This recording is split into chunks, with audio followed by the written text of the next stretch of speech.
Troisième point, soyez attentifs en classe. C'est pas de la magie si on vous dit, ou bien c'est pas diable quand on vous dit taisez-vous, taisez-vous, taisez-vous à chaque fois. Vous allez constater qu'à un moment donné, ça devient ennuyant et énervant pour le professeur. Pourquoi? Parce que tout le temps, il réclame le silence. On ne peut guère faire circuler un message dans le bruit. Ça ne marchera pas. Encore moins une classe de 50 élèves ou bien de 60, je ne sais pas quoi. Si ce n'est pas dans les écoles privées vraiment de top niveau où vous allez trouver par exemple 25, 30 ou 15 élèves au maximum. Donc dans ces établissements, sachez que c'est du sérieux. La meilleure chose à faire pour améliorer ses notes et pour apprendre des choses, c'est d'être attentif quand votre professeur est en train de dérouler ou bien de parler de son cours.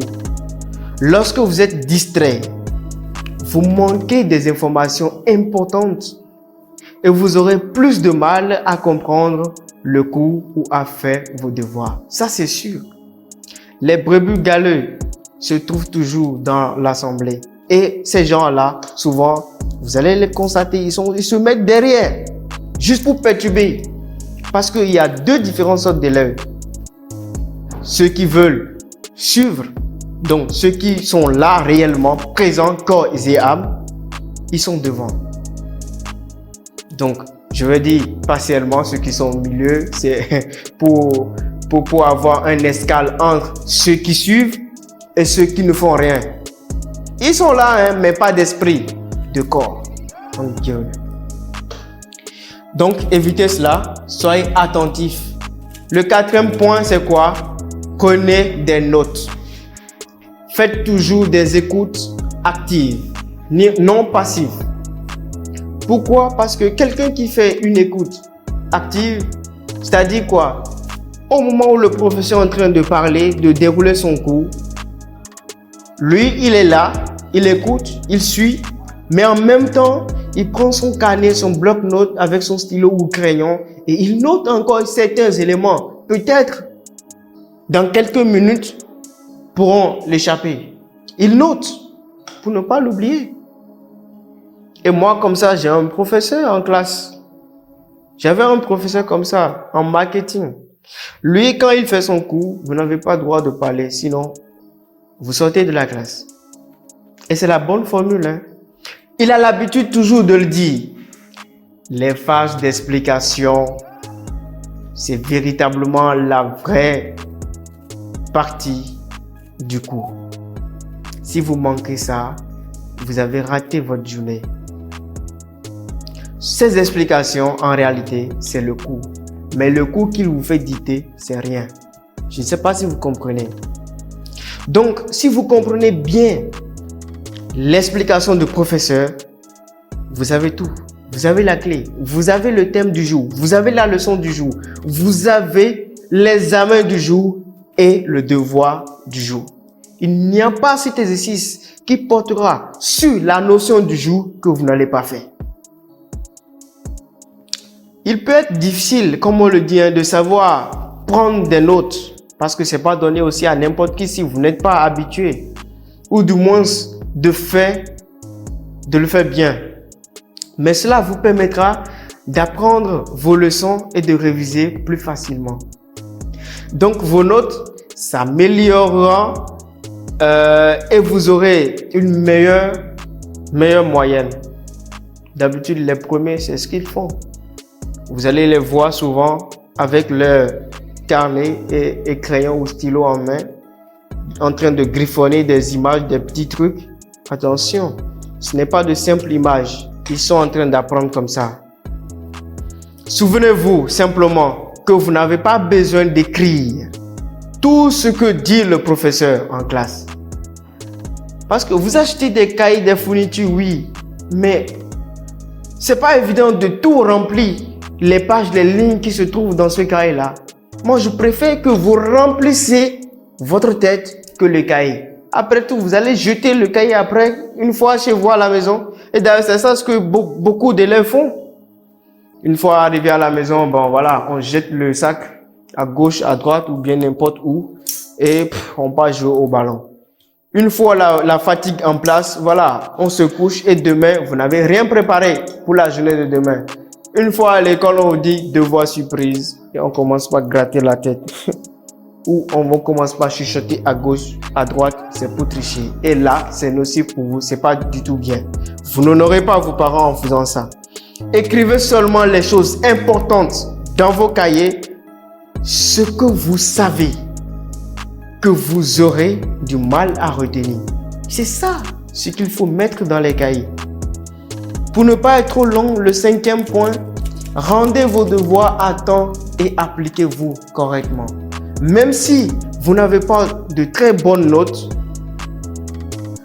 à votre niveau, lorsque vous ne comprenez pas quelque chose, demandez de l'aide à quelqu'un d'autre. C'est aussi simple que ça. S'il te plaît, mon ami, telle partie, je n'ai pas compris. Telle chose, je n'ai pas compris. Pourquoi pas avoir du mal à demander? Non. Vous devez vous trouver un moyen très facile, banal, de demander à votre ami à côté de vous qui a peut-être tout compris. Même s'il est plus âgé que vous vous rabaissez. C'est la plus belle manière d'étudier et d'apprendre de l'autre également. Votre professeur connaît peut-être quelqu'un qui pourra vous donner des cours particuliers. Et si vos parents n'ont pas les moyens pour vous prendre des cours particuliers, qu'allez-vous faire donc? Ne me dites pas que vous n'allez pas faire des efforts quand même pour être parmi les meilleurs. Parce que il y a une vidéo que je suis en train de préparer pour vous. Et cette vidéo, ça porte sur un élève qui a fait 15 ans dans une même classe. Ça vous paraît un peu ridicule, hein? Mais c'est une histoire vraie. Vous allez voir dans la prochaine vidéo. Prévoyez suffisamment de temps pour faire vos devoirs. Et ça, c'est suivant une bonne planification. Cela peut impliquer de regarder moins longtemps la télévision ou de passer moins de temps avec vos amis, avec le téléphone également. Mais au final, cela en vaudra la peine parce que c'est pour vous. Vous étudiez pour vous, ni pour vos parents, mais pour vous d'abord. Le 6e point, c'est quoi? Vous devez chercher des moyens supplémentaires pour apprendre des choses. Apprendre des choses en dehors des cours peut vous aider à mieux comprendre ce que vous étudiez en classe et cela peut aussi beaucoup impressionner votre professeur. Donc ça veut dire quoi? On a fait des leçons sur la guerre froide. Pourquoi aller pas faire des recherches sur des choses concernant la guerre froide que le professeur n'avait pas eu le temps de dérouler en classe? Et une fois, au cours prochain, la prochaine séance, je lui pose la question. Monsieur, telle chose s'est passée en telle année 1995. Ça s'est passé comme ça avec tel président et telle manière. Il sera étonné. Vous lui faites passer une information et si lui, il est au courant, il va vous éclaircir davantage.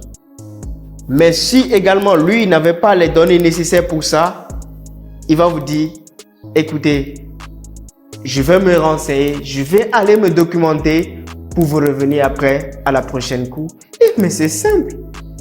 Apprendre des choses qui vous intéressent peut aussi vous aider à rester concentré en classe. Cherchez d'autres moyens pour apprendre des choses sur ce que vous étudiez en classe et vous réaliserez que l'école est intéressante. Pas comme ceux qui disent que l'école ne vous apprend rien. Attention. Ce que les gens disent ont un sens. Ils ne disent pas que l'école ne vous apprend rien. L'école, bel et bien, apprend des choses. Pas comme cet homme qui dit que, et je le trouve, hein, il a raison. En médecine, par exemple, vous faites des études et vous faites 7 ans pour avoir un diplôme en médecine. Est-ce que vous allez prendre 7 ans pour soigner un patient? Je ne pense pas. Donc, dans ce cas-là, s'il dit que l'école ne vous apprend rien, là, je suis d'accord. Parce que vous n'allez pas quand même soigner un patient pendant 7 ans. C'est inadmissible. On va vous traiter de n'importe quoi. Personne ne va vous suivre. Qui va venir dans votre clinique? Personne. Et le dernier point que j'aimerais partager avec vous pour être un meilleur élève, le 7e, c'est commencer à réviser le plus tôt possible. N'attendez pas l'avertissement du professeur pour dire non, à la veille, je vais apprendre parce que demain, j'ai un devoir. Non, dans une semaine, on aura notre examen à préparer et je vais commencer par apprendre les différentes matières ou différents modules. Non, au fur et à mesure où le professeur, chaque jour, vous devez apprendre une leçon. Pour ne pas dire des leçons. Et tout cela pour mieux réussir, c'est à travers une bonne planification. Un des meilleurs moyens pour obtenir de meilleures notes au contrôle ou à l'examen est de commencer à réviser et à se préparer dès que possible. Ne vous y prenez surtout pas la veille au soir, sinon vous n'allez rien retenir, ça c'est sûr. Rien du tout. Plus le contrôle est difficile, plus tôt vous devriez commencer à réviser. Parce que vous n'avez pas les mêmes facultés. Certes, vous avez les mêmes facultés que celui qui est premier de votre classe. Mais la manière dont vous utilisez ces facultés, elle est différente. En général, c'est une bonne chose de commencer à réviser 2 ou 3 semaines à l'avance.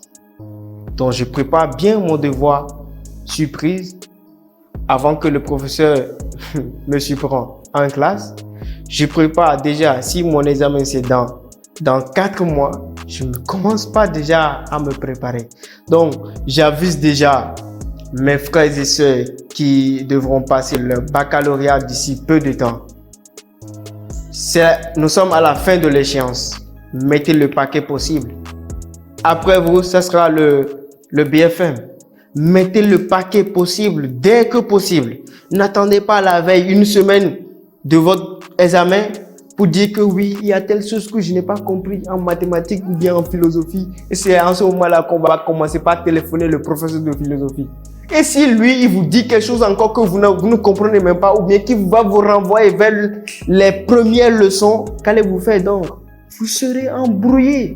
Et comme ça, vous ne serez plus à l'aise. Vous ne serez plus organisé. Et là s'installe maintenant le stress. Et ce n'est pas bien du tout pour vous. Donc, respectez succinctement ces 7 astuces et vous verrez que, franchement, ceux qui sont meilleurs, ils font ça et ils ne vous disent pas ça. Ils vous le cachent, mais avec nous, vous le savez. Et vous serez au même titre que désormais.